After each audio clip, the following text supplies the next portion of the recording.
What could go right? I'm Zachary Carabell, the founder of the Progress Network, joined as always by Emma Varvaloucas, the executive director of the Progress Network. And What Could Go Right is our podcast, which is combined with our weekly newsletter of the same name, What Could Go Right, which you can sign up for free at theprogressnetwork.org.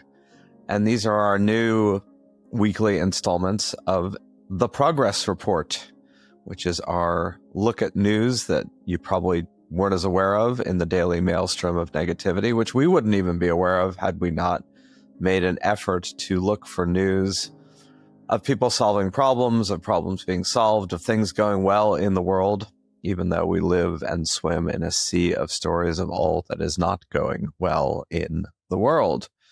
And as always, we will be led by the supreme leader of all news that is good, Emma Varvaloucas. Thank you so much for the introduction, Zachary. I'm actually going to start out with a banger today. It's not a good news item, but I wanted to bring it up because it's so pertinent to what we're doing here at the Progress Network. So this is the first sentence of a BBC article.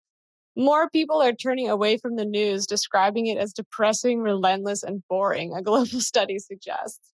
That is harsh. I'm so curious if our listeners feel that way as well. It may be harsh, but it kind of feels resonant and true. I mean, at some point, you've been all over this for years now and are thinking about expanding that, about the how to read the news without losing your mind. That human nature is, if it's a one-note, relentless, metronomic, you just tune out. There's nothing really, at some point, the just constant drip, drip, drip of negativity, even if it's totally accurate, even if every single one of those stories represents a real and critical problem, none of us can live our lives with any degree of equanimity or productivity or sanity with that kind of constant imbalance, right? That there is a yin and a yang of human existence that may not be in perfect balance at any given time, but is nonetheless how most of us exist for most of the time. And if the news diet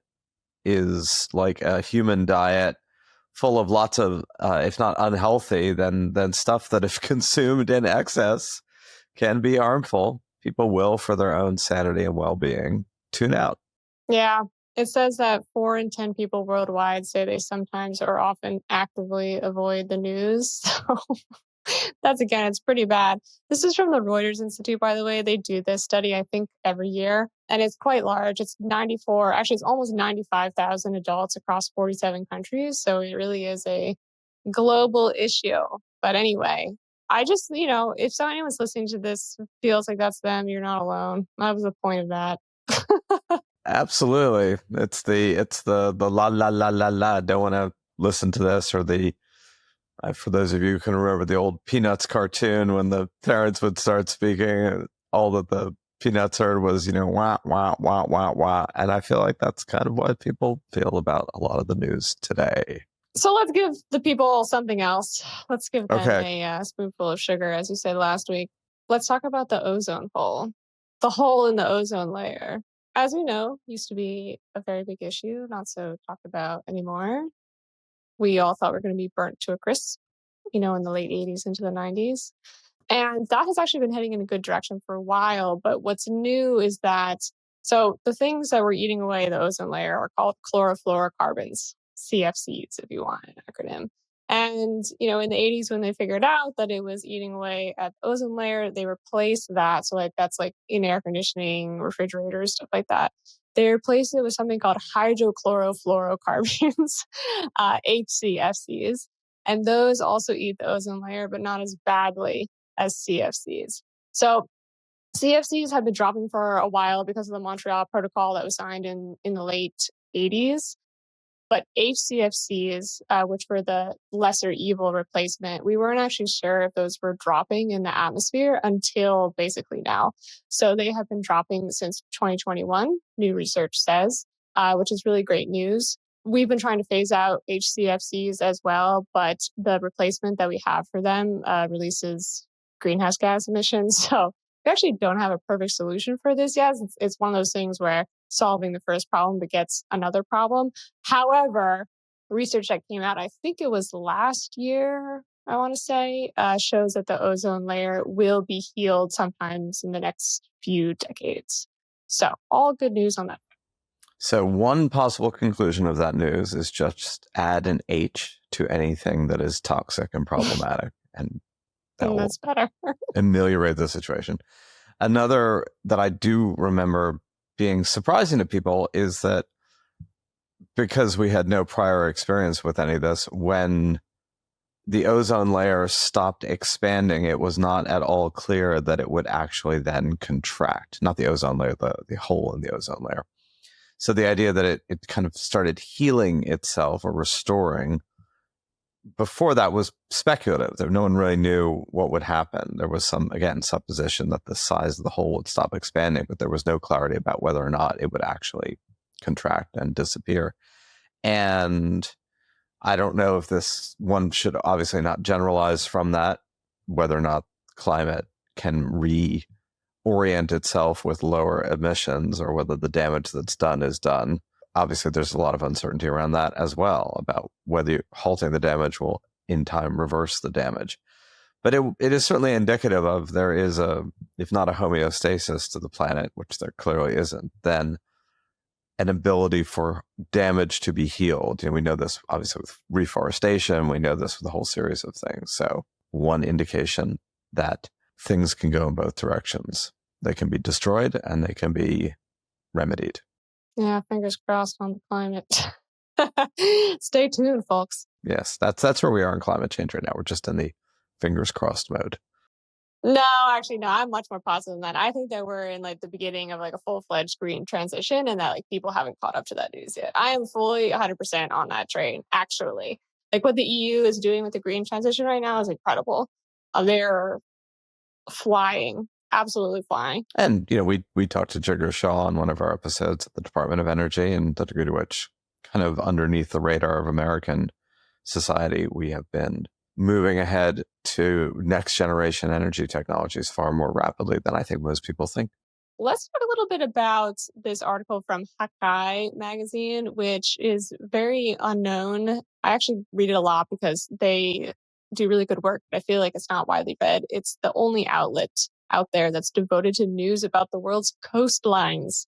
So specific, but they do really good stuff. And they had a really interesting article recently about drones using AI to basically put pesticide over rice in Vietnam. And that's maybe what I just described sounds like a nightmare to people, but it's actually really neat because in the Mekong River Delta, where they grow 50% of the nation's rice, what has happened is that a lot of rice farmers have purchased drones to spray pesticide, which is actually an upgrade from spraying it by hand.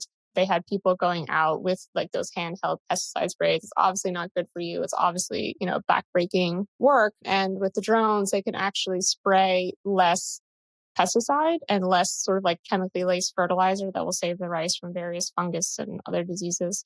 So it's good for the environment because fewer of those chemicals, fewer pesticides get into the water surrounding the area. It's better for the farmers. And actually, it seems to be drawing young people back into the work because a lot of them, they grew up seeing the difficult work of their family saying, no, thanks, I'm going to go to the city. I'm going to get a computer job. I'm going to do something else. Because flying the drone is so much easier, they are returning somewhat. So there are questions, of course, about like how much the drones are going to displace labor. I don't know. They said on balance in the article that it's a positive, and the photos are incredible of these like big drones that they're carrying around on these rickety looking motorcycles in the rice paddies of Vietnam. Very interesting if anyone wants to go check it out. And of course, as a general thing, fewer pesticides also means less carbon intensive agriculture because all those pesticides, or a lot of those pesticides, are created by petroleum based creation of nitrogen based fertilizers, which you need lots of carbon fuel to produce these artificial fertilizers.